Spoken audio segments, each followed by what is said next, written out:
Salute! Tiranga! Jai!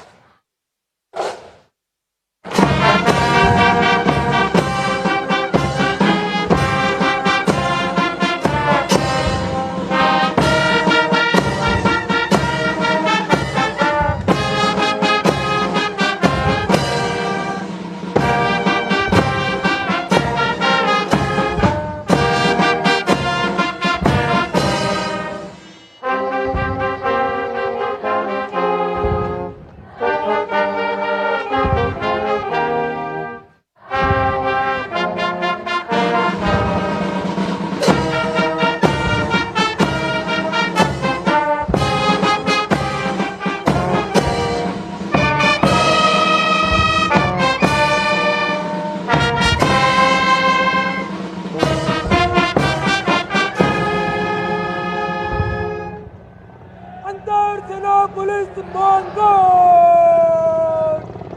बचाओ जय अंतर सेना police Mangaon After the hoisting of the national flag by the Honorable Prime Minister and the 21-gun salute, flower petals being showered at the venue by two Mi-17 helicopters of the Indian Air Force, one trooping the national flag and the other trooping a flag depicting Vande Mataram. The captains of the helicopters, Wing Commander Rajat and Squadron Leader Ankit Varshane. What a sight to behold! Vande Mataram के 150 वर्ष पूरे होने के शुभ और पावन अवसर पर Mi-17 helicopters उनका झंडा लेकर आसमान में विलीन होते हुए और अब माननीय प्रधानमंत्री महोदय के उद्बोधन की प्रतीक्षा। प्रधानमंत्री महोदय विशिष्ट दर्शक दीर्घा में मौजूद विशिष्ट अतिथिगणों को अभिवादन करते हुए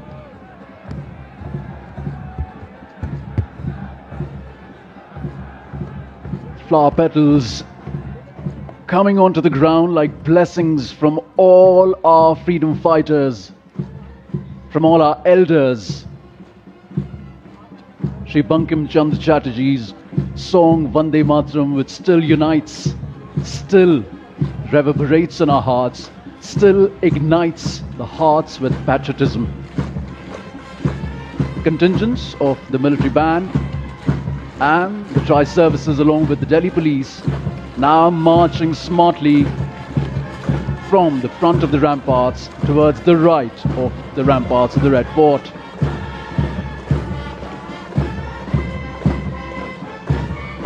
What a march, stoic and precise.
मेरे प्यारे देशवासियों, आज हम सब 80वां स्वतंत्रता दिवस मना रहे हैं। आज हर दिलों की धड़कन वंदे मातरम के नाद से गूंज रही है। आज हर घर तिरंगा है, हर मन तिरंगा है और देश उत्साह और उमंग के साथ नए संकल्पों को लेकर के आज आगे बढ़ रहा है। आप सबको स्वतंत्रता दिवस की बहुत बहुत शुभकामनाएं।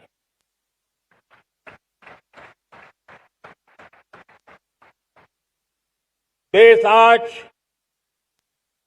उन महान सपूतों का पुण्य स्मरण करती है जिन्होंने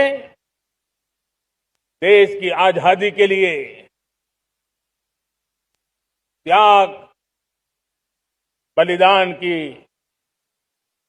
पराकाष्ठा की। अपने तप त्याग और बलिदान से आजादी के एकमात्र लक्ष्य को लेकर के अपनी पूरी जिंदगी खपा दी। पूज्य बापू समेत सभी स्वातंत्र सेनानियों को बलिदान की महान परंपरा जगाने वाले महान क्रांतिकारियों को आज मैं श्रद्धापूर्वक नमन करता हूं।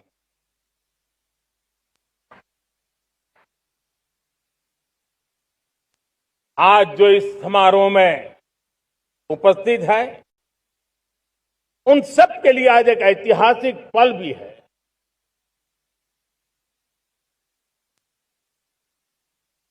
आजादी के बाद 15 अगस्त को लाल किले पर पहली बार वंदे मातरम गूंज रहा है।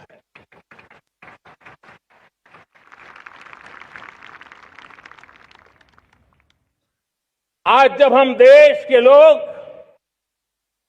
वंदे मातरम के 150 वर्ष मना रहे हैं तो इससे बड़ा उत्तम अवसर क्या हो सकता है।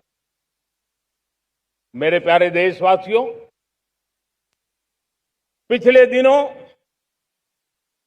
देश के कुछ हिस्सों में बाढ़ का प्रकोप रहा, भूस्खलन का प्रकोप रहा, अनेक परिवार प्रभावित हुए। उनके दुख दर्द को हम भली भांति अनुभव करते हैं। पीड़ित परिवारों को मैं विश्वास दिलाता हूं कि हम और पूरा देश उनके साथ खड़े हैं। मेरे प्यारे देशवासियों, कोई भी राष्ट्र तब महान बनता है, तब अपनी सिद्धियों को प्राप्त करता है, जब अपने सपनों, अपने संकल्पों और अपने सामर्थ्य के दम पर आगे बढ़ता है। मेरे देशवासियों, अब छोटे सपनों से चलने वाला नहीं है। हमें बड़े सपने, क्योंकि बड़े सपने हमारी सोच को भी विस्तार देते हैं, हमारी सोच की क्षितिज को विस्तृत करते हैं। हमारे संकल्प दृढ़ होने चाहिए। जब संकल्प दृढ़ होता है तो कठिनाइयों से, आपदाओं के बीच से रास्ते निकालने का सामर्थ्य अपने आप उभर करके आता है। और मेरे प्यारे देशवासियों, हमारे संकल्प भी ऊंचे होने चाहिए, क्योंकि जब सपने ऊंचे होते हैं, संकल्प ऊंचे होते हैं, तो हमारे सामर्थ्य की ऊंचाई भी बढ़ती है, हमारे प्रयासों की ऊंचाई भी बढ़ती है, और तब जाकर के हम सपनों को साकार कर सकते हैं। मेरे प्यारे देशवासियों, आज भारत ने भी एक बहुत बड़ा सपना देखा है, दृढ़ संकल्प के साथ देखा है। नई ऊंचाइयों को छूने के लिए देखा है। और वो सपना है, जब आजादी के 100 साल होंगे, 2047 में हम विकसित भारत बना के रहेंगे। 140 करोड़ देशवासियों के पुरुषार्थ से इस लक्ष्य को हमें हासिल करना है। और जब दुनिया की सबसे बड़ी आबादी वाला देश विकसित होने का संकल्प लेता है, तो ये दुनिया की नजरों में भी हमारे साहस का परिचायक बन जाता है। दुनिया हमारी तरफ देखने का नजरिया बदलने के लिए मजबूर हो जाती है। प्यारे देशवासियों, और मैं ऐसे ही नहीं कह रहा हूं।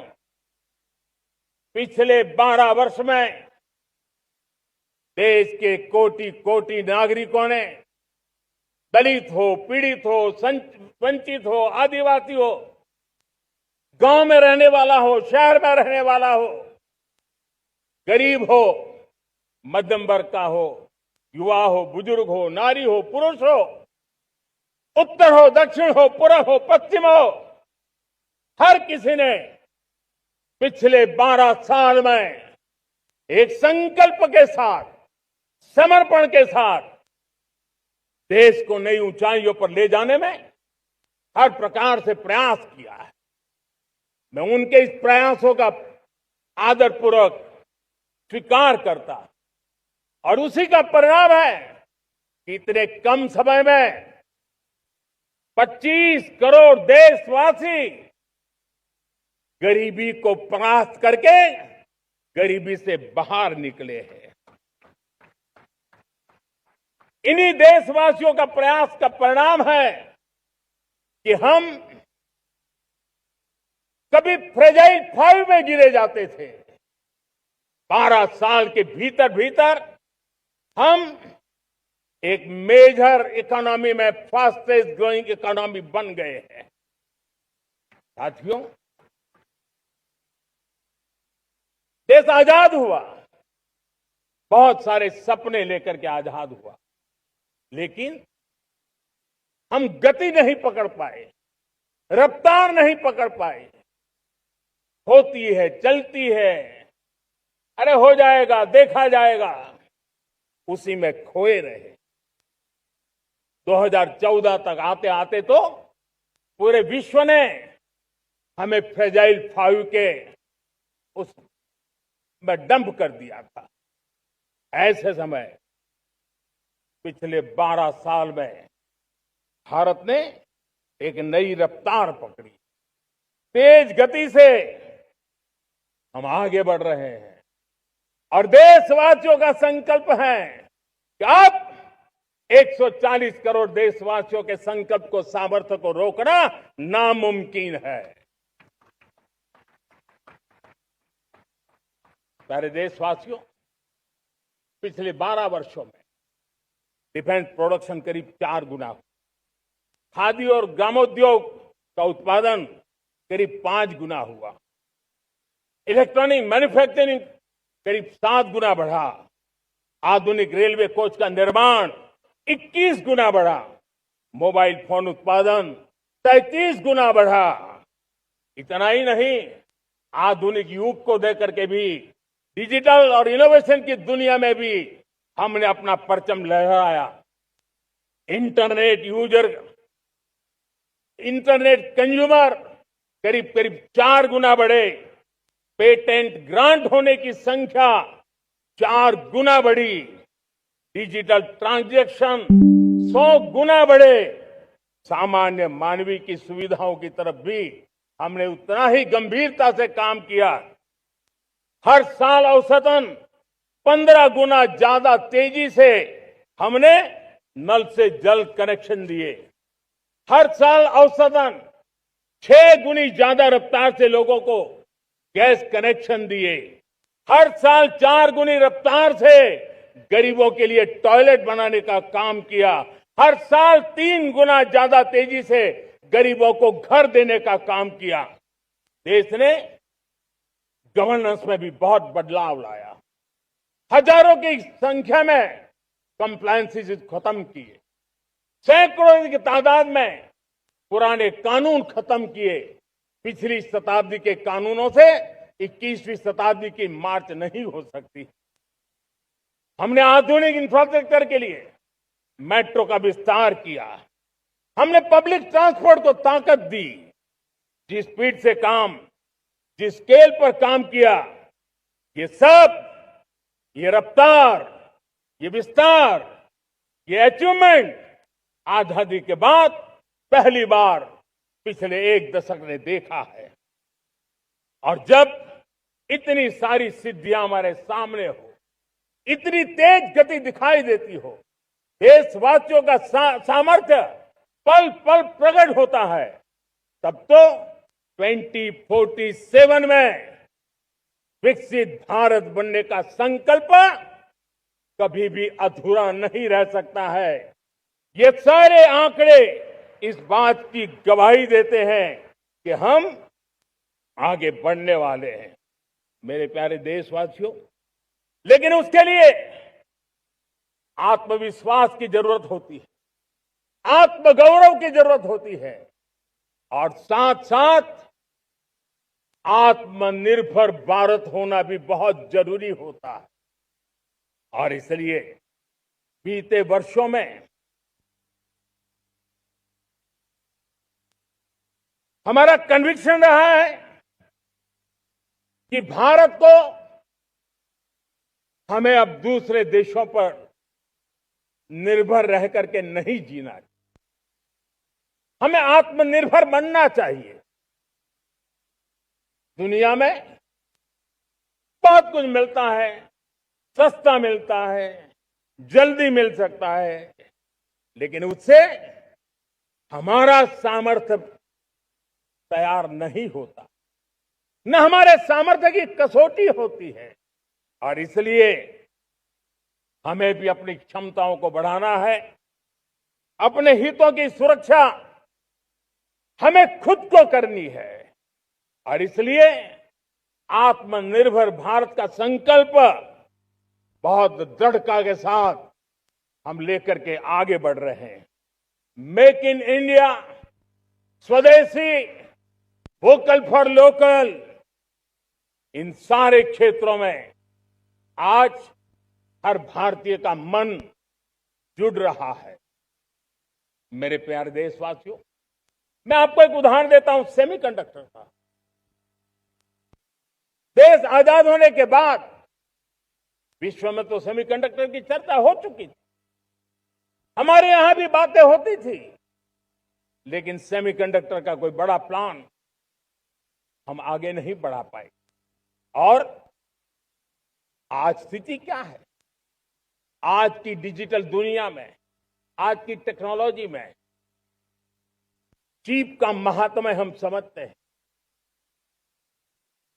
कोई भी इलेक्ट्रॉनिक गुड्स होगा, हमारे मेडिकल इक्विपमेंट होंगे, हमारे ट्रांसपोर्ट के रास्ते होंगे, हर किसी में चिप अनिवार्य है। और इस चिप के बिना दुनिया थम जाए ऐसी स्थिति पैदा हो। और इसलिए भारत ने आत्मनिर्भर होने की दिशा में अपना सेमीकंडक्टर प्लान, बड़ा सेमीकंडक्टर प्लान, 3 सेमीकंडक्टर प्लांट शुरू हो चुके हैं। और मुझे बताया गया है कि वहां जो प्रोडक्शन हो रहा है वो एक्सपोर्ट होना शुरू हो चुका है। और मैं देशवासियों को कहना चाहता हूं, आने वाले 7-8 वर्ष में और 5, 7 या 8 सेमीकंडक्टर प्लांट बहुत ही जल्द शुरू होने वाले। ये आत्मनिर्भर भारत हमें विकसित भारत की दिशा में जाने का महामार्ग देती। मेरे प्यारे देशवासियों, वैसी ही एक चर्चा क्रिटिकल मिनरल की हो रही है। पूरी टेक्नोलॉजी क्रिटिकल मिनरल पर निर्भर है। भारत इसमें भी अपने आप को सुरक्षित करने में जुटा हुआ है। क्रिटिकल मिनरल का लक्ष्य साझा किया जाए। नेशनल क्रिटिकल मिनरल ये हमने लॉन्च किया। बजट में क्रिटिकल मिनरल कॉरिडोर की हमने घोषणा की है। कई देशों के साथ एग्रीमेंट हो रहे हैं। विश्व के कई देश अब इस क्रिटिकल मिनरल के विषय में भारत के पर भरोसा करने लगे हैं। मेरे प्यारे देशवासियों, जैसे सेमीकंडक्टर की बात हो, क्रिटिकल मिनरल की बात हो, वैसे ही जिस टेक्नोलॉजी की दिशा में हम जा रहे हैं, दुनिया जा रही है, उसमें एनर्जी का महत्व और बढ़ता चला जा रहा है। अब एनर्जी के बिना भी नई दुनिया को चलाना मुश्किल है और इसलिए हमें चिप हो, एआई हो, डेटा सेंटर हो, हमें बहुत बड़ी मात्रा में बिजली की जरूरत होगी। एनर्जी सिक्योरिटी ये हमारे समय की मांग है और इसलिए हमने पहले से ही उस दिशा में एक के बाद एक मजबूत कदम उठाए हैं। एनर्जी सिक्योरिटी का एक बड़ा माध्यम है परमाणु ऊर्जा, न्यूक्लियर एनर्जी। हमने पार्लियामेंट में शांति एक्ट पास कर करके एक नए लक्ष्य तरफ जाने का रास्ता तय कर लिया है। 2047 तक हम 100 गीगावाट न्यूक्लियर पावर का लक्ष्य लेकर के चल रहे हैं।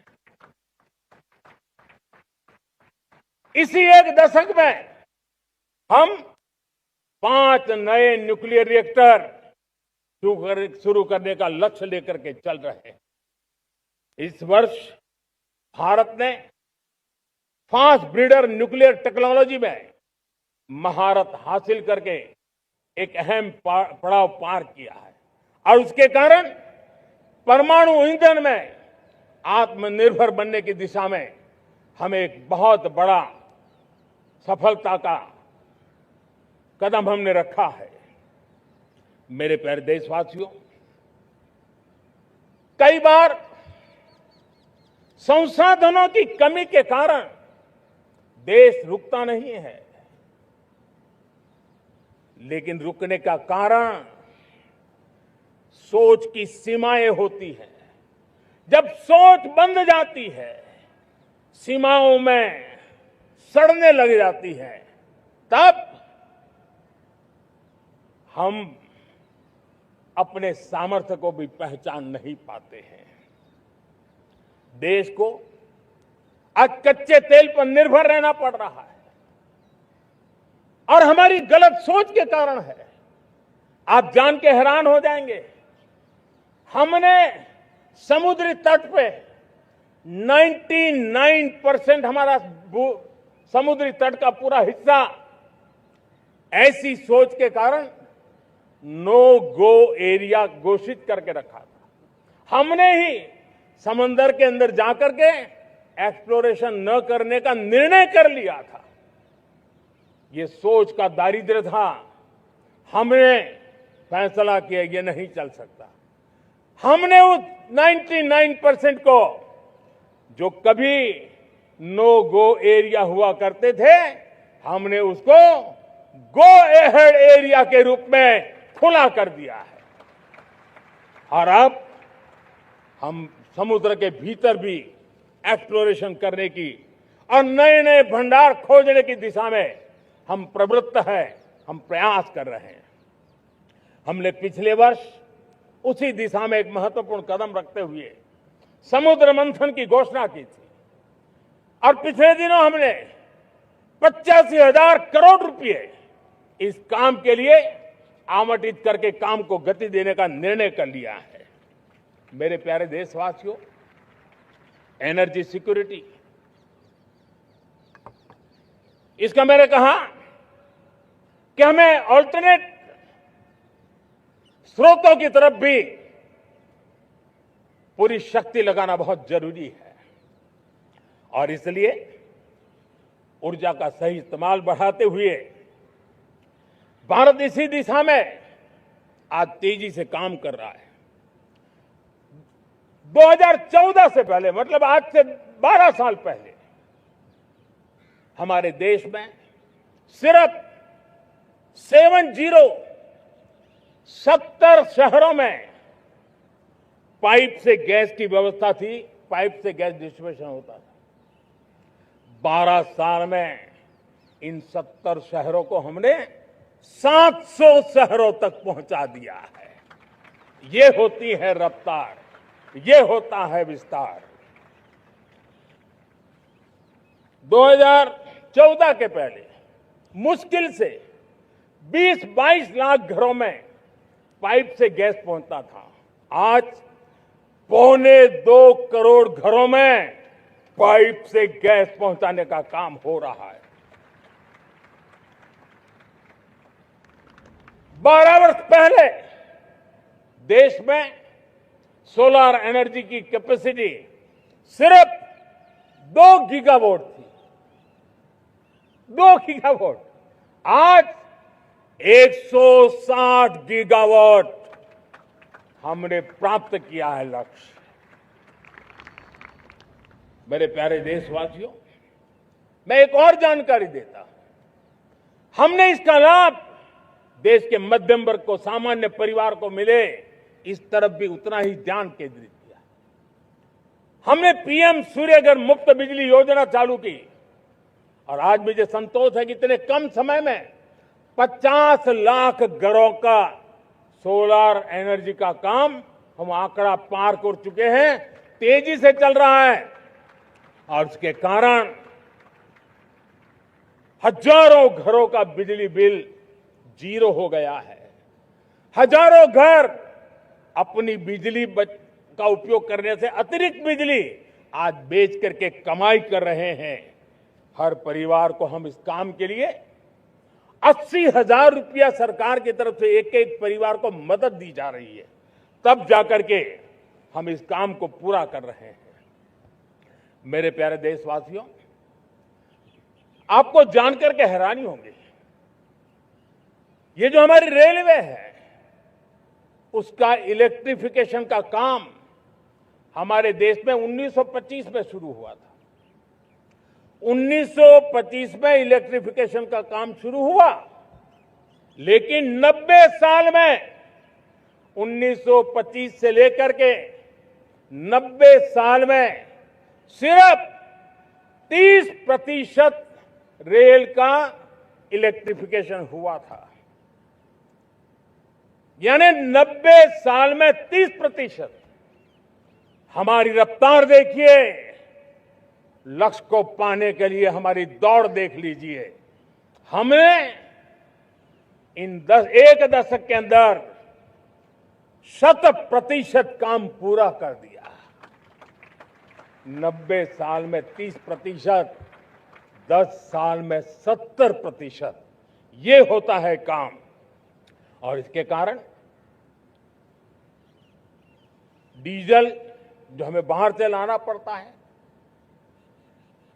उसकी बचत हुई, बिजली से हमारी ट्रेनें चली, पर्यावरण को फायदा होने लगा।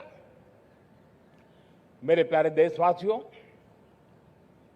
हम यहां से नहीं रुके हैं, हम दुनिया के अंदर पीछे रहना नहीं चाहते। पिछले दिनों आपने खबर सुनी होगी, भारत ने ईंधन का एक नया क्षेत्र को भी छू लिया है। देश ने पहली हाइड्रोजन से चलने वाली ट्रेन शुरू कर दी है और मुझे खुशी है, ये सबसे लंबी ट्रेन है और सबसे ताकतवर ट्रेन है और दुनिया में हाइड्रोजन ट्रेन के क्षेत्र में भी भारत ने अपना झंडा गाड़ दिया है। प्यारे देशवासियों, पिछले 10-12 साल हम लगातार 2047 के लक्ष्य को पाने के लिए दौड़ रहे हैं। एक के बाद एक सोपान सिद्ध कर रहे हैं। हमने सोचा भी नहीं था कि हमें इसमें भी कुछ मुसीबतों का झेलना पड़ेगा। पिछले 10-12 वर्ष में कितने संकटों का सामना करना पड़ा। कोरोना जैसी वैश्विक महामारी ने पूरी दुनिया को चिंता में डाल दिया था। सारी व्यवस्थाएं चरमरा गई थी। कोरोना से बाहर निकले, युद्ध की विभीषा की खबरें आने लगी। कहीं यूक्रेन तो कहीं पश्चिम एशिया, हर जगह पे तनाव का माहौल। और पता नहीं भविष्यवेत्ताओं ने तो न जाने क्या क्या घोषणाएं कर दी थी। देश को डराना, देश को भयभीत रखना, देश को चिंतित रखना, इसी में कुछ लोगों को आनंद आता है। वैक्सीन नहीं मिलेगी, कोविड में लोग बचेंगे नहीं, कुछ भी नहीं होने वाला। वेस्ट एशिया का क्राइसिस आया, पेट्रोल पंप पे पेट्रोल नहीं मिलेगा, गैस नहीं मिलेगा, डीजल नहीं मिलेगा, फर्टिलाइजर नहीं मिलेगा। सारी दुनिया भर की अफवाहें फैला करके भारत के लोगों को भयभीत करने का, डराने का, चिंता के अंदर डुबो देने का कुछ लोगों को आनंद आ रहा था। लेकिन देश ने देख लिया कि पिछले 10-12 साल की सुविचारित योजनाएं रंग ला रही है और हम इतने बड़े संकट के बावजूद भी नागरिक देवो भव के मंत्र को लेकर के जीते हुए भारत ने जो तैयारियां की थी, एक के बाद एक कदम उठाया था। सोचा नहीं था कि संकट आएगा, लेकिन उस संकट के समय में ये सारी चीजें काम आ गई और आज देश में गैस भी है, पेट्रोल भी है, यूरिया भी है। हम अपनी ताकत के ऊपर खड़े हो रहे, चल रहे। मेरे प्यारे देशवासियों, दुनिया के इन संकटों का प्रभाव हर किसी पर हुआ, हम भी अछूते नहीं। यूरिया के दाम दुनिया में 3,000 रुपया पहुंच गए एक बोरी का। आज भी हम मेरे देश के किसानों को वो बोझ सहने के लिए मजबूर नहीं कर रहे। सरकार अपने कंधों पर वो बोझ उठा रहा है और दुनिया से जो 3,000 रुपया में यूरिया का बोरा हमें मिलता है, वो हमारे किसानों को हम सिर्फ 300 रुपये में दे पाते हैं। इतना ही नहीं, डीएपी आज दुनिया में बाजार 5,000 पहुंच चुका है, लेकिन मेरे देश के किसानों को दिक्कत ना हो इसलिए 1,350 रुपये में आज भी डीएपी देने का काम हम कर रहे हैं। मेरे प्यारे देशवासियों, एक समय था जब मैं आत्मनिर्भरता की बात कर रहा था तो कुछ लोग एयर कंडीशन चैम्बर में बैठ करके सोचने वाले लोग हमें बता रहे थे ग्लोबलाइजेशन का क्या होगा। लेकिन दुनिया देख रही है कि पिछले एक दशक में ऐसा लग रहा है कि दुनिया ने ग्लोबलाइजेशन बोलना ही बंद कर दिया है। जहां से ग्लोबलाइजेशन की आवाज आती थी वो बंद सुनाई नहीं देती है। दुनिया का हर देश अपनी अपनी संभालों के मिजाज की तरफ गया है। लेकिन दुर्भाग्य से इस संकट के कालखंड में कुछ लोगों ने अपना रुतबा दिखाने के लिए संसाधनों को वेपनाइज करने का खेल खेला है। दुनिया अपने पास जो कुछ भी है उसको वेपनाइज करने में लगी है।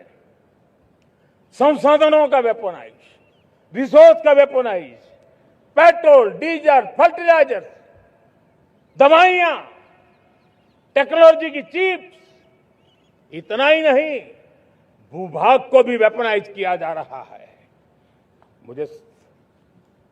और ऐसे समय अगर हम आत्मनिर्भरता मंत्र को लेकर 10 साल सही दिशा में न चले होते तो हम कल्पना कर सकते हैं कि ऐसी चुनौतियों का मजबूती से मुकाबला कैसे करते हैं। और हमारी तैयारियां निरंतर बढ़ती जा रही है। मेरे प्यारे देशवासियों, दूसरी तरफ आज भारत का प्रोफाइल पूरी तरफ बढ़ रहा है। आज भारत दुनिया के लिए एक स्वीकृत और सम्मानीय देश के रूप में बन रहा है। भारत के पास स्थिर पॉलिटिकल मैंडेट है, स्थिर सरकार है, भारत का वाइब्रेंट लोकतंत्र है, भारत का मजबूत न्याय तंत्र है और हम सबको दिशा देने वाला भारत का संविधान है। और अब दुनिया हमारे इन सामर्थ्य को पहचानने लगी है और इसलिए 2014 के बाद दुनिया करीब करीब 40 देशों के साथ हमारा FTA एग्रीमेंट हो रहा है। अब देखिए कितना बड़ा अवसर आया है। लेकिन ये जो ट्रेड एग्रीमेंट्स हुए हैं ये एक बहुत बड़ा अवसर है और इसलिए खास करके मैं मेरे MSMEs को कहना चाहूंगा कि हमें इस मौके को छोड़ना नहीं है। दुनिया में हमें पहुंचना है। भारत के उत्पाद की हर चीज विश्व के बाजार में पहुंचे और चाहे हमारा टेक्सटाइल हो, हमारी मशीनरी हो, हमने दवाइयां हो, हमने मौका छोड़ना नहीं है। लेकिन वैश्विक जो पैरामीटर्स हैं उस पैरामीटर को हमें पार करना होगा। हमें दुनिया से जो मिलता है उसे अच्छा देना पड़ेगा, दुनिया में जो मिलता है उसे सस्ता देना पड़ेगा। और पंजाब के लुधियाना से लेकर के तमिलनाडु के तिरुपुर तक हमारा टेक्सटाइल सेक्टर दुनिया में पहुंच सकता है। इतना ही नहीं, केरलम से लेकर के गुजरात और तमिलनाडु से लेकर के बंगाल, ये हमारा समुद्री तट, हमारे मछुआरे भाई बहन आज इस FTA के कारण हमारे श्रिप यानी झींगा उसके एक्सपोर्ट की बहुत संभावना बनी है। हमारे सी फूड की दुनिया में पहुंच बनने की संभावना पड़ी हुई है। और इसलिए मैं चाहूंगा कि हम इस परिस्थिति का फायदा उठाते हुए, हम आगे चलते हुए हम इन कामों को पार करने के लिए प्रयास करें। मेरे प्यारे देशवासियों, मैंने जो भूमिका आपके सामने रखी है उसके पीछे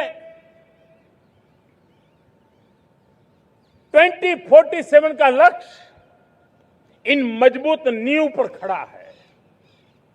2047 विकसित भारत का लक्ष्य हमने पिछले 10-12 साल में देशवासियों ने जो सामर्थ्य दिखाया है उस सामर्थ्य का हिस्सा है। और इसलिए मेरे प्यारे भाइयों बहनों, सदी का 1/4 हिस्सा बीत चुका है और अगला 1/4 हमारे लिए अत्यंत महत्वपूर्ण है। अब हम रुक नहीं सकते हैं, हमारी गति नहीं रुक सकती है, हमारी दिशा तय हो चुकी है, हमें प्राप्त करके रहना है। और इसके लिए हमें अपना वर्क कल्चर बदलना होगा। हमारे वर्क कल्चर को बदलते हुए हमें हमारी सोच को भी बदलना होगा, हमें हमारे काम की गति को भी बदलना होगा। जो काम पिछले 5-7 दशक में नहीं हुए हैं वो काम हमें आने वाले 5-7 साल में करने हैं। और मेरा भरोसा है मेरे देश की युवा शक्ति पर, मेरे देश के नौजवानों पर, मेरे देश की माताओं को बहनों पर, मेरे देश के किसानों पर, मेरे देश के मजदूरों पर कि हम इस सपने को साकार कर सकते हैं। और इसलिए हमें रिफॉर्म की गति को भी आगे बढ़ाना है। और जब मैं रिफॉर्म की बात कर रहा हूं, रिफॉर्म नहीं हमारे लिए कोई कंपल्सन है, नहीं रिफॉर्म ये हमारे के लिए कोई बजबड़ है। हमारे लिए रिफॉर्म ये कन्विक्शन है। आउट ऑफ कन्विक्शन हम रिफॉर्म एक्सप्रेस पर चल पड़े हैं और हम आने वाले दिनों में भी नेक्स्ट लेवल रिफॉर्म की ओर बढ़ने वाले हैं। और इसलिए सरकार, समाज, उद्योग, उत्पादक, किसान, हर किसी ने अपनी ट्रेडिशनल व्यवस्थाओं में रिफॉर्म करना पड़ेगा, सोच में रिफॉर्म करना होगा, अपने लक्ष्यों को रिफॉर्म करना होगा। और इसलिए मेरे प्यारे देशवासियों, हमें एक निश्चित दिशा में को लेकर के चलना होगा। मैं आज उस युग को भी याद करना चाहूंगा जब देश, भारत का सामर्थ्य सप्त सिंधु के रूप में हम जानते थे, हम समझते थे, हम सुनते थे। अब विकसित भारत बनाने के लिए हमें नई धारा चाहिए। आज लाल किले की प्राचीर से मैं देश के सामने शक्ति की सप्त धारा का आवाहन करता हूं। आने वाले 5-7 साल में जो पिछले 5-7 दशक में नहीं हुआ, वो सप्तधारा के सामर्थ्य से, शक्ति से हम देश को नई ऊंचाई, नई गति देंगे और नए लक्ष्यों को पार करने वाला सामर्थ्य देंगे। और इसके साथ साथ देश की युवा शक्ति का सामर्थ्य का भरपूर राष्ट्र निर्माण में उपयोग होगा, उनकी शक्ति जोड़ी जाएगी। आने वाले दिनों में जब मैं सप्तधारा की बात करता हूं, सप्तधारा की पहली शक्ति है मैन्युफैक्चरिंग पावर। मेरे प्यारे देशवासियों, हमें मैन्युफैक्चरिंग सेक्टर को बहुत आगे बढ़ाना होगा और प्रोडक्शन बढ़ाने के साथ साथ हमें छोटे छोटे पुर्जे भी बनाने हैं और बड़े बड़े प्रोडक्ट भी बनाने हैं। पूरा वैल्यू चेन हमारा होना चाहिए और उसे लेकर के चलना। हमें कंपोनेंट भी चाहिए और हमें कंप्लीट मैन्युफैक्चरिंग भी चाहिए, कंप्लीट प्रोडक्ट भी चाहिए। डिजाइन से लेकर मैन्युफैक्चरिंग तक भारत को ग्लोबल सप्लाई चेन का भरोसामंद केंद्र बनना होगा। इसके लिए मैं 3 चीजों पर विशेष जोर देना चाहता हूं। मैन्युफैक्चरिंग के क्षेत्र में जो मेरे भाई बहन हैं, ये समय का ये अवसर है, इस अवसर को जाने मत दें। और इसके लिए हमें कॉस्ट, क्वालिटी और स्केल, इसके विषय में वैश्विक मानदंडों से खरा उतरना पड़ेगा। हमारी फैक्ट्रीज कॉम्पिटिटिव हो, हमारे प्रोडक्ट्स यूजर फ्रेंडली हो, हमारा पैकेजिंग दुनिया के लोगों को लुभावने वाला हो, आकर्षित करने वाला हो, हमारा जीरो डिफेक्ट प्रिसिजन मैन्युफैक्चरिंग, ये हमारी पहचान बनना चाहिए। हर मैन्युफैक्चरर, हर एंटरप्रेन्योर, हर एमएसएमई से मैं कहना चाहता हूं, ग्लोबल मार्केट में हमारी पहचान विश्वसनीयता और गुणवत्ता के आधार पर होनी चाहिए। क्वालिटी के संबंध में नो कॉम्प्रोमाइज, और इसलिए हमारा मंत्र क्वालिटी, क्वालिटी, क्वालिटी होना चाहिए। यही हमारा ग्लोबल ब्रांड वैल्यू बनेगा। मेरे प्यारे देशवासियों, इस सप्तधारा की दूसरी शक्ति है कृषि और फूड प्रोडक्शन, फूड प्रोसेसिंग। हमें इस दिशा में आगे बढ़ना होगा। हमारे किसानों ने, अब दुनिया के बाजार खुल चुके हैं, एफपीए के कारण हमें एक बहुत बड़ा मार्केट मिल रहा है। हमें वहां पहुंचना है, हमें उस जगह को हाथ लगाना है। हमें खेत से लेकर एक्सपोर्ट मार्केट की ओर जाना होगा। हमारे पारंपरिक खान पान हो, हमारे मिलेट्स हो, हमारे मसाला हो, हमारे फल हो, फूल हो, क्या कुछ नहीं है हमारे पास, वो ग्लोबल ब्रांड्स बनने चाहिए। हमारे किसान केमिकल फ्री खेती को बल देंगे, दुनिया में इनकी मांग और बढ़ने वाली है। और जो ग्लोबल पैरामीटर्स के अंदर हर प्रकार से सिद्ध होने वाले हमारे एग्रो प्रोडक्ट होंगे, तो दुनिया में हम आसानी से पहुंच पाएंगे। मेरी सप्तधारा की तीसरी शक्ति है टेक्नोलॉजी और इनोवेशन। मेरे प्यारे देशवासियों, आज जमाना एआई का है, क्वांटम का है, स्पेस का है, रोबोटिक्स का है, डेटा सेंटर्स का है। पूरी तरह एक नया क्षेत्र खुल चुका है और इमर्जिंग टेक्नोलॉजी ये भी हर पल हमें चुनौती दे रही है। और इसलिए देश को दुनिया के लिए मार्केट नहीं बना देना, हमें इनोवेशन का हब बनना है। हमने यूपीआई और डिजिटल पब्लिक इंफ्रास्ट्रक्चर में लोहा मनवा लिया है, हमारी ताकत का परिचय करवा दिया है। अब भारत को डिजिटल पब्लिक टेक्नोलॉजी, उसको भी दुनिया के कोने कोने तक पहुंचाना है। भारत को नेक्स्ट जनरेशन कम्युनिकेशन टेक्नोलॉजी में लीड करना है। मेड इन इंडिया 6G हर कोने में पहुंचे, ये हमारा लक्ष्य होना चाहिए और हमें उस पर तेजी करनी चाहिए। और इसके लिए हमारा प्रयास कम नहीं होना चाहिए। सप्तधारा की चौथी शक्ति है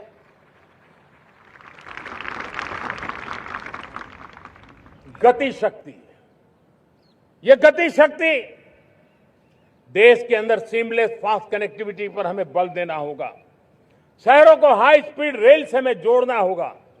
मॉडर्न हाईवे चाहिए, इनलाइन वाटरवेज चाहिए, एयरपोर्ट चाहिए, मल्टी मॉडल लॉजिस्टिक की व्यवस्था चाहिए। हमें पोर्ट्स को सिर्फ सामान उतारना चढ़ाने की जगह नहीं, दुनिया के शिप्स आकर के लंगर हो जाए इतना नहीं, हमें हमारे पोर्ट्स को पोर्ट लेड डेवलपमेंट ग्रोथ की दिशा में हमें आगे बढ़ना होगा। हमारी पांचवी शक्ति है सप्तधारा की, वो है रक्षा शक्ति। और ये रक्षा शक्ति का महत्व हर प्रकार से है। मेरे प्यारे देशवासियों, डिफेंस में आत्मनिर्भर होना अब भारत ने अनुभव कर लिया, दुनिया ने अनुभव कर लिया है, इसके बिना कोई चारा नहीं है। विश्व जब अपनी अपनी ही सोच रहा है, तब भारत विश्व के लिए बाजार बन करके नहीं रह सकता है। हमें डिफेंस के क्षेत्र में आत्मनिर्भर होना होगा। Next generation defence technology develop करके हमें ग्लोबल सप्लायर बनने की दिशा में हमें लक्ष्य लेकर के चलना है। हमें ड्रोन, काउंटर ड्रोन सिस्टम को विकसित करना होगा और हाइपरसोनिक डिफेंस टेक्नोलॉजीज, उस पर हमें लीडरशिप लेनी होगी। साथियों, साइबर सुरक्षा भी आज हर घर के लिए एक समस्या बन रही है। वो भी एक रक्षा का क्षेत्र है जिसमें हमारे युवाओं की जो सामर्थ्य है, उस सामर्थ्य का उपयोग हम देश के और दुनिया के लिए कर सकते हैं। हमारी सप्तधारा की छठी शक्ति है ग्रीन इकोनॉमी, ब्लू इकोनॉमी, जो ग्रीन जॉब को भी जन्म देती है। हमें green hydrogen, renewable energy, energy storage, green mobility, green manufacturing in global scale हमें पा करके रहना है। हमें दुनिया जब ग्लोबल वार्मिंग की चर्चा करती रहती है, हम रास्ते खोजते रहते हैं, हम समस्याओं का समाधान दे रहे हैं। और भारत ये ग्रीन मूवमेंट का बहुत बड़ा सामर्थ्य लेकर के चलिए। भारत के पास ब्लू इकोनॉमी के लिए भी बहुत बड़ा अवसर है। बहुत बड़ा लंबा हमारा कोस्ट लाइन है। ब्लू इकोनॉमी के लिए बहुत बड़े अवसर है। फिशरीज है, कोस्टल टूरिज्म है, ओशन टेक्नोलॉजी है। ऐसे कितने ही क्षेत्र हैं जिसमें हम आगे बढ़ सकते हैं। मेरे प्यारे देशवासियों, भारत सप्तधारा की जब बात करके लेकर चला है, तब हमारी सातवीं धारा है और दुनिया के लिए इसका अपना भी एक महत्व है, और वो है भारत का सॉफ्ट पावर। भारत के सॉफ्ट पावर की ताकत है। आज योग ने पूरी दुनिया को भारत के साथ जोड़ के रखा हुआ है। योग दुनिया के लिए एक ऊर्जा बनता जा रहा है, भारत के लिए विश्वास का बड़ा कारण बनता जा रहा है। जिस भारत के पास आस्था के केंद्र हो, जिस भारत के पास आयुर्वेद हो, जिस प्रकार से भारत के पास होलिस्टिक हेल्थ केयर की व्यवस्था हो, हील इन इंडिया का मूवमेंट हो, हम दुनिया के अंदर हमारे सामर्थ्य को लेकर के जा सकते हैं। हैंडीक्राफ्ट हो, संस्कृति हो, हमारी फिल्में हो, हमारा क्रिएटिव वर्ल्ड हो, वीएफएक्स हो, हमारा एनिमेशन हो, हमारी गेमिंग हो, डिजिटल कंटेंट हो, क्रिएटिव वर्ल्ड के अंदर भारत अपना रुतबा दिखा सकता है। हमने उसको वैश्विक सामर्थ्य के रूप में विकसित करना होगा। आज भारत ने वेव समिट को एक बहुत बड़ी ताकत दी है। दुनिया धीरे धीरे भारत का ये जो world audio visual and entertainment summit है, उसकी राह देखता रहता है, और वो भारत के सॉफ्ट पावर को, भारत के क्रिएटिव दुनिया को परिचित करेगा। मेरे प्यारे देशवासियों, भारत के पास विशाल वन्य संपदा है। हमारे पास 100 से ज्यादा नेशनल पार्क है। क्षमता बहुत है, लेकिन विदेशी टूरिस्टों को आकर्षित करने में हम कम पड़े हैं। हमें मौका है हमारे सॉफ्ट पावर के माध्यम से दुनिया के टूरिस्टों को भारत के लिए आकर्षित करने का। हमारा सामर्थ्य में दुनिया को दिखाना है। हम ये काम आरा से करें, और हम जल्द से जल्द हम इन लोगों, आज दुनिया में स्पोर्ट्स की जो है, वो भी एक बहुत बड़ा भारत के प्रति आकर्षण का केंद्र। दुनिया के स्पोर्ट्स इवेंट भारत में क्यों ना हो। कॉन्स्टेंट इकोनॉमी बहुत बढ़ रही है, देश के नौजवानों का आकर्षण है। विश्व का हर कोई कलाकार चाहता है कभी न कभी भारत की धरती पर अपना कॉन्सर्ट करे। ये एक बहुत बड़ा अवसर है, हमें इसको मोबिलाइज करने के लिए व्यवस्थाएं खड़ी करनी होगी। साथियों, सप्तधारा की 7 शक्तियां, सप्त शक्तियां, उद्देश्य सिर्फ एक सेक्टर में प्रगति करने का नहीं है।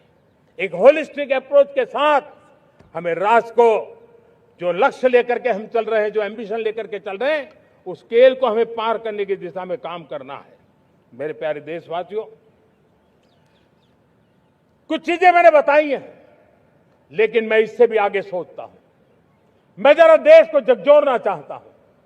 मैं देश की शक्ति को भी झकझोरना चाहता हूं। देश यानी सिर्फ सरकार नहीं होती है, देश यानी हर नागरिक जुड़ता है।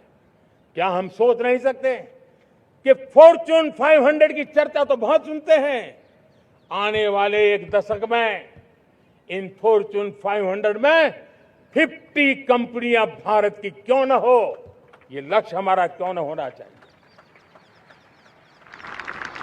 आज बैंकिंग सेक्टर फल फूल रहा है। दुनिया की टॉप बैंक के अंदर भारत की बैंक का झंडा भी क्यों न फहरता हो। भारत की बैंक भी टॉप बैंक 5 बैंक में भारत की भी एक बैंक होनी चाहिए। भारत की फार्मा की दिशा में हमने बहुत काम किया है, लेकिन समय की मांग है कि दुनिया की 5 बड़ी फार्मा कंपनियों में भारत की भी 1-2 फार्मा कंपनियों का नाम गूंजना चाहिए। भारत उसमें अपना स्थान बनाना चाहिए। लॉ फर्म्स होते हैं, रेटिंग एजेंसी होती है। क्या समय की मांग नहीं है कि ग्लोबल लीडरशिप अब हमारे हाथ में होनी चाहिए? टैलेंट है, सामर्थ्य है, हमारा लंबा इतिहास भी है, भाषाओं पर हमारा प्रभुत्व है। हमें विश्व में पहुंचना चाहिए। हमारी कोई कंसल्टिंग फर्म, अकाउंटिंग फर्म दुनिया के टॉप फर्म्स के अंदर क्यों नहीं होनी चाहिए? भारत की टेक्नोलॉजी कंपनियां दुनिया के अंदर सिरमौर हो, यह हमारा लक्ष्य होना चाहिए।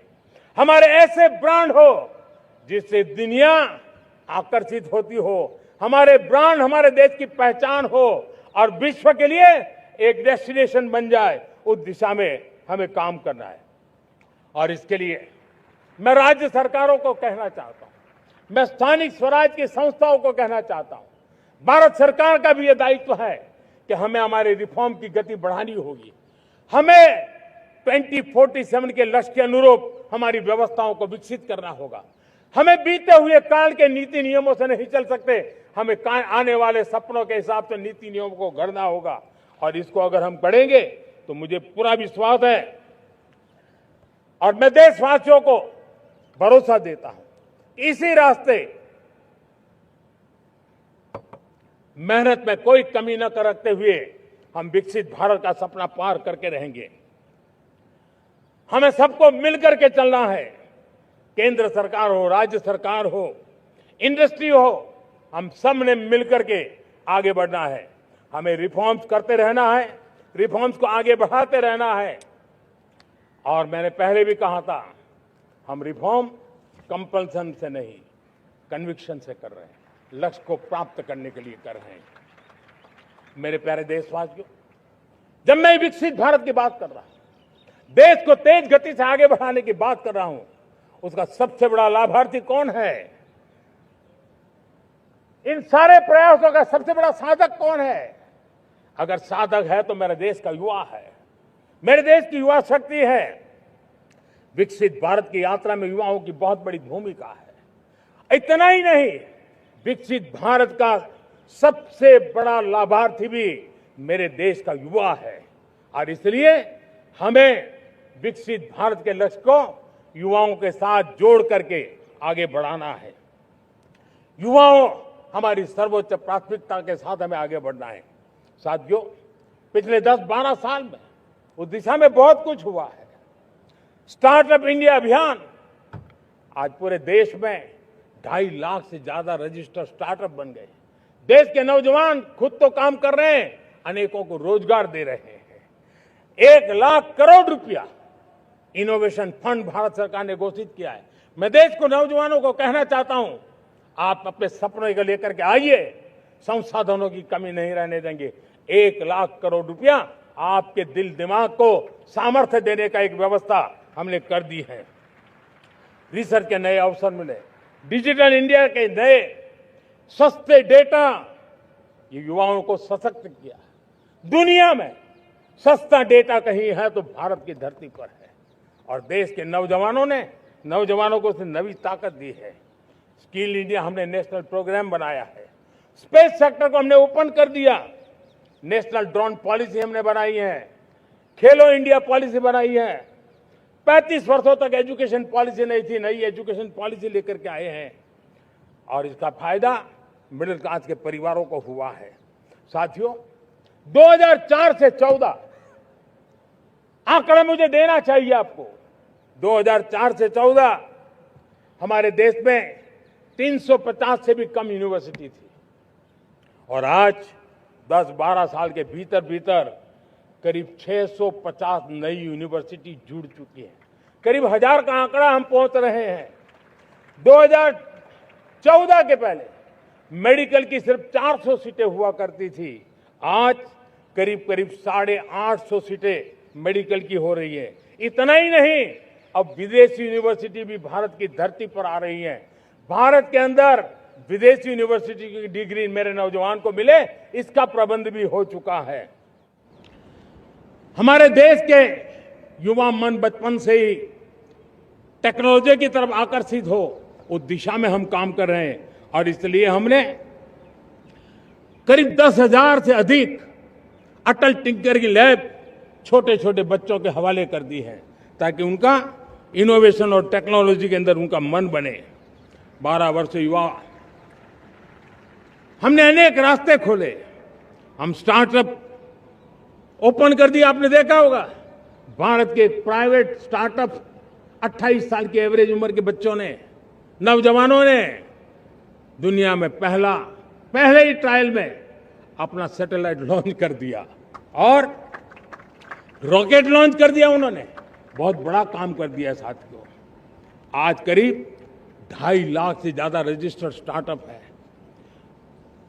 हमने पिछले दिनों एआई इंपैक्ट समिट किया था। एआई का विस्तार बहुत तेजी से बढ़ रहा है। लाल किले से मैं देश के नौजवानों के लिए घोषणा करना चाहता हूं। हमने तय किया है कि आने वाले 1 वर्ष में 1 करोड़ युवाओं को एआई स्किल के लिए ट्रेनिंग देने का हम काम करेंगे ताकि हमारा देश का नौजवान एआई की दुनिया में भी नेतृत्व करने का सामर्थ्य। मेरे साथियों, बायो इकोनॉमी एक नया क्षेत्र है। एक समय था 2014 के पहले सिर्फ 60,000 करोड़ रुपए का बायो इकोनॉमी का काम होता था। मेरे देश के नौजवान, आपने क्या कमाल कर दिया है। देखिए, नीतियां जब सही होती है, लक्ष्य जब साफ होता है तो मेरे देश के नौजवान कैसा करके थे। बायो इकोनॉमी में देश की युवा शक्ति ने सामर्थ्य दिखाया। 2014 के पहले जो 60,000 करोड़ का कारोबार था, आज वो कारोबार बायो इकोनॉमी 20 लाख करोड़ पहुंच चुकी है। दोस्तों,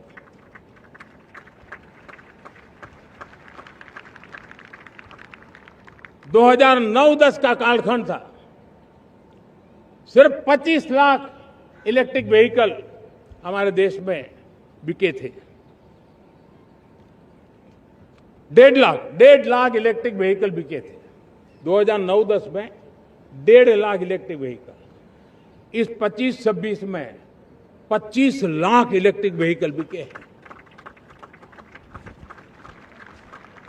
मेरे प्यारे देशवासियों, एविएशन सेक्टर भी मेरे नौजवानों के लिए बहुत तेजी से आगे बढ़ रहा है। नए एयरपोर्ट, नए रूट, नए रोजगार के अवसर बना रहे हैं। मेंटेनेंस, ओवरहॉलिंग, इसके भी कारण देश में बहुत बड़ी मात्रा में स्किल मैन पावर को काम मिल रहा है। मेड इन इंडिया हवाई जहाज बनाने की दिशा में हमने सफलता पाई है। Made in India defence transport aircraft C295 already अपनी उड़ान भर चुका है, सफल उड़ान भर चुका है। ये देश के नौजवानों के लिए, मेरे साथियों, ड्रोन ने भी बहुत बड़ा काम किया है। स्वामित्व योजना, गांव में ड्रोन से स्वामित्व योजना सफल हो रही है। करीब 3.25 करोड़ परिवारों को स्वामित्व योजना का लाभ मिला है। और इसके कारण 140 लाख करोड़ रुपए जैसी संपत्ति अनलॉक हुई है, जिसके कारण बैंक से लोन मिल सकता है, लोग अपना कारोबार कर सकते हैं। मेरे प्यारे देशवासियों, हमारे मध्यम वर्गीय परिवारों के सामने एक बहुत बड़ा बोझ बन चुका है कोचिंग क्लासेस की स्पर्धा। हर माँ बाप को लग रहा है कि कोचिंग क्लास में बच्चे को नहीं भेजा तो हम प्रतिष्ठित परिवार नहीं है। इन गरीब और मिडिल क्लास परिवारों की हम चिंता करते हुए हजारों करोड़ रुपए का उनका खर्च है वो भी बचे, बेटे भी अपने आसपास रह सके, उनकी देखभाल हो सके, परिवार पर आर्थिक बोझ न आए। और इसलिए हमने युवाओं के लिए विभिन्न परीक्षाओं की फ्री ऑनलाइन कोचिंग हमने करने का निर्णय किया है। डिजिटल पब्लिक इंफ्रास्ट्रक्चर है, हमारे पास उत्तम टैलेंट है, टीचर्स हैं, उन संसाधनों को जोड़ करके हम देश के नौजवानों को फ्री कोचिंग देने का एक पूरा नेटवर्क हम खड़ा करने वाले हैं। मेरे प्यारे देशवासियों, मैं हमेशा कहता आया हूं, जो खेले वो खिले। जब मैं खेले वो खिले की बात कर रहा हूं, तब मेरे प्यारे देशवासियों, आज भारत खेल की दुनिया में अपनी जगह बना रहा है। अब खेल के पोडियम में भारत का राष्ट्रगीत सुनाई देता है, भारत का राष्ट्रगान सुनाई देता है, भारत का तिरंगा झंडा लहराता दिखाई नजर आ रहा है। टॉप्स योजना ने बहुत बड़ी सफलता पाई है। खेलो India games, university games, winter games, beach games, sports infrastructure, sports के लिए कोचिंग, स्पोर्ट्स मेडिसिन, स्पोर्ट्स के लिए न्यूट्रिशन, इन सारे विषयों में भारत अब महारत करने की दिशा में आगे बढ़ रहा है। नौजवानों के लिए पूरा नया क्षेत्र, खिलाड़ी न बन सके तो उसकी सपोर्ट सिस्टम में भी बहुत बड़ा क्षेत्र खुल रहा है। स्पोर्ट्स की दुनिया में भारत का प्रदर्शन बेहतर होता रहा है और हम 2036 में ओलंपिक के मजबूत दावेदार बनकर के आगे बढ़ रहे हैं और 2030 में कॉमनवेल्थ गेम्स को भारत होस्ट करने वाला है। और मेरे साथियों, दुनिया में जो ओलंपिक की खेल होते हैं, करीब 40 प्रकार के गेम होते हैं और करीब 350 साढ़े 350 स्पर्धाएं होती हैं ओलंपिक में। और आपको जानकर के दुख होगा मेरे देशवासियों, मेरे नौजवानों, मैं आपको चुनौती देता हूं, मैं आह्वान करता हूं, मैं आपकी मदद चाहता हूं। 350 जितने स्पर्धाओं में भारत 2/3 खेलों में कहीं होता ही नहीं, हमारी मौजूदगी नहीं होती, हम क्वालिफाई नहीं होते हैं। हमने तय किया है कि 2036 में जो ओलंपिक होगा, हम चाहते हैं कि वो भारत में हो, लेकिन 2036 में जिन विधाओं में आज भारत खेलता नहीं है, जिन विधाओं में भारत क्वालिफाई नहीं करता है, जिन स्पर्धाओं में भारत ने छोड़ के रखा है, 3/4 हिस्सा हमारे इंतजार कर रहा है। भारत उस पर बल देगा और इसके लिए हम टैलेंट हंट का एक अभियान भी चलाना चाहते हैं। हमें अगर 2036 के लिए खिलाड़ी चाहिए तो आज जो 5 साल, 10 साल, 15 साल की उम्र के नौजवान हैं, बेटे हैं, उनके तरफ ध्यान देना होगा, उन बेटियों पर ध्यान देना होगा। और इसलिए 5 से 15 उम्र के बच्चों में खेल प्रतिभा ढूंढने के लिए गांव-गांव, शहर-शहर, स्कूल-स्कूल एक टैलेंट हंट का अभियान चलाया जाएगा। बच्चों की प्रतिभा को देखा जाएगा और फिर उनको स्पेशल ट्रेनिंग दे करके देश के लिए खेलने वाले अच्छे खिलाड़ी बनाए जाएंगे। मेरे प्यारे युवा, देश के सामने, देश के नौजवानों के सामने नशा एक बहुत बड़ा संकट बनता जा रहा है। नशा मुक्त भारत, ये हम सबका सामूहिक दायित्व होना चाहिए। हमारे उज्जवल भविष्य के लिए हमारी युवा पीढ़ी मजबूत हो, हमारा युवा सामर्थ्य हमारे देश के लिए काम आए, इसलिए नशा मुक्त भारत। पिछले दिनों माय भारत के वॉलंटियर्स ने, देश के एनजीओ ने, देश के सामाजिक सांस्कृतिक संगठनों ने देश के आध्यात्मिक पुरुषों ने मिलकर के नशा मुक्त भारत का 100 सप्ताह का एक कार्यक्रम तय किया है। 100 सप्ताह तक एक अभियान चलने वाला है। मैं हर परिवार को कहना चाहता हूं कि आप भी इस अभियान का हिस्सा बने, आप इसके साथ जुड़िए और देश के नशा मुक्त भारत के सपने को पूरा करने के लिए आप आगे आइए। मेरे प्यारे देशवासियों, 21वीं सदी में दशकों पुरानी जो चुनौतियां हैं, उन चुनौतियों को खत्म करना बहुत अनिवार्य है। नक्सलवाद, माओवाद लाखों युवाओं के भविष्य को तबाह कर दिया, अनेक माताओं के दूधमल नौजवानों को छीन लिया, बर्बाद कर दिया, हर मां बाप के सपनों को चूर चूर कर दिया। इस नक्सलवाद ने 4 दशक तक हिंदुस्तान के बहुत बड़े हिस्से को, बहुत बड़ी आबादी को दबोच करके रखा था, बंदूक के नोक पर दबोच करके रखा था, संविधान की धज्जियां उड़ा दी थी और देश के सामान्य नागरिकों की रक्षा में 3,500 से ज्यादा हमारे पुलिस के, सुरक्षा बल के जवान शहीद हो गए। युद्ध के अंदर जितने सैनिक मरते हैं, उससे ज्यादा हमारे पुलिस जवानों को जान की बाजी लगानी पड़ी ताकि देश के सामान्य मानवी को सुरक्षा मिले। ये नक्सलवाद ने धरती को लहूलुहान कर दिया था। 2014 में आपने जब हमें मौका दिया, उसी दिन हमने संकल्प लिया था कि हम देश को नक्सलवाद से मुक्त करेंगे। और आज मुझे खुशी है कि नक्सली माओवादी हिंसा आखिरी सांस भी शायद रहने की अब तो ताकत नहीं रही है। पूरी तरह उसे खत्म करने की दिशा में जहां पर कभी नक्सलवादियों की गोलियां चलती थी, जहां पर कभी धरती रक्त रंजित रहा करती थी, आज उसी नक्सल क्षेत्रों में, उसी इलाकों में नक्सल मुक्त होने के कारण विकास, विश्वास और प्रयास का तिरंगा लहरा रहा है। मेरे प्यारे देशवासियों, लेकिन इस चुनौती को हमने कम नहीं आंकना है। इस चुनौती से हमें और भी सावधान रहने की जरूरत है। वर्षों तक देश की सत्ता में माओवादी सोच के लोग गलियारों में अपनी जगह बना करके बैठे थे। सरकारी कमेटियों में सलाहकार के रूप में भी ये माओवादी सोच ने नीतियों को प्रभावित किया था।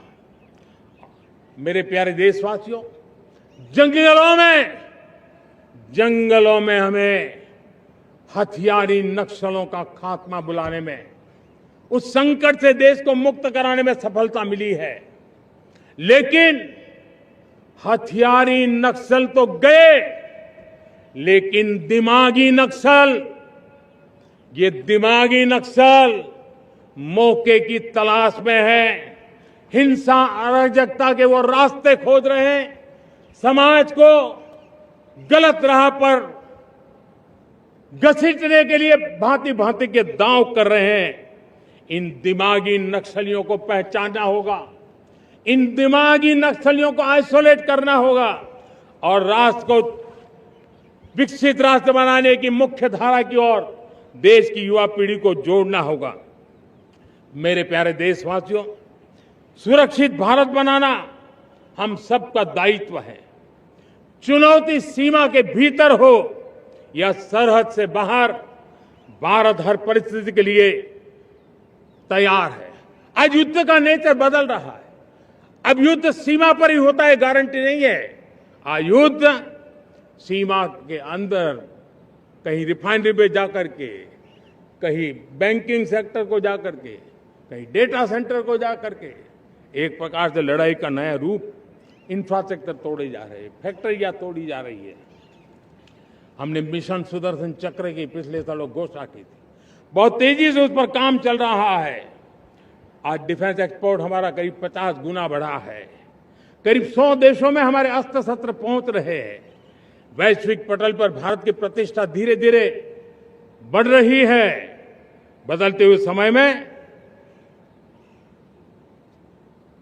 अस्त्र शस्त्र की तरफ काम करना है, सैन्य बलों का सामर्थ्य बढ़ाना है, लेकिन साथ साथ नागरिकों को भी तैयार करना होगा।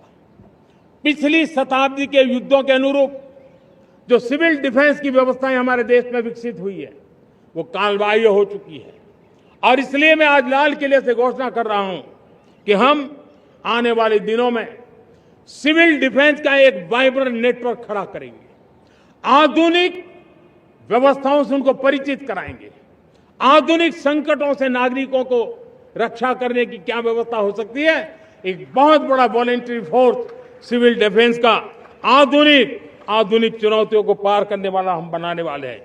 मेरे प्यारे देशवासियों, राष्ट्र के निर्माण में आज हमारी बहनों बेटियों का योगदान हम सब के लिए बहुत बड़ा प्रेरणा का कारण बना हुआ है।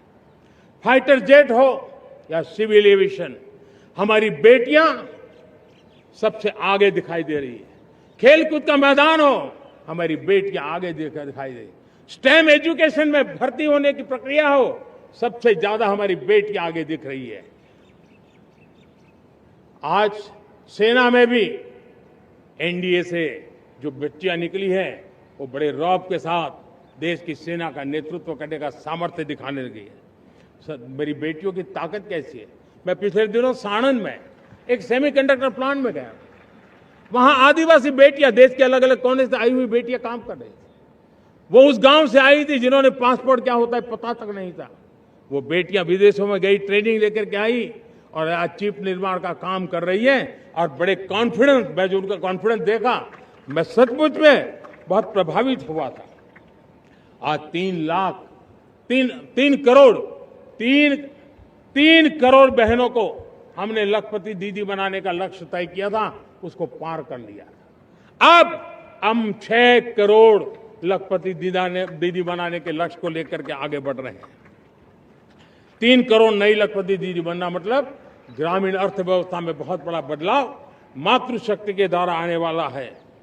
मेरे प्यारे देशवासियों, आज पंचायतों में, नगर पालिका में, महानगर पालिका में बहुत बड़ी मात्रा में हमारी महिलाएं जनप्रतिनिधि बनकर के देश का मार्गदर्शन कर रही है, समस्याओं का समाधान कर रही है, बहुत ही सक्षम नेतृत्व दे रही है। और इसी को ध्यान में रखते हुए हमने पार्लियामेंट में नारी शक्ति वंदन अधिनियम पारित किया था, लेकिन किसी न किसी कारण से राजनीति के अखाड़े में पिछले 40 साल से ये सपना हमेशा राजनीतिक अखाड़े का शिकार हो गया है। मैं देश के सभी राजनीतिक दलों से आज लाल किले की प्राचीर से तिरंगे झंडे की छाया में खड़े होकर के प्रार्थना करता हूं, आग्रह करता हूं, आइए उन महिलाओं के सामर्थ्य के पुजारी बनिए, उन महिलाओं के सम्मान में आगे आइए, और जल्द से जल्द हमारी माताओं बहनों को 33% विधानसभा और लोकसभा में उनको प्रतिनिधित्व मिले, वे भारत की नीति घड़तर के अंदर अपना योगदान दे।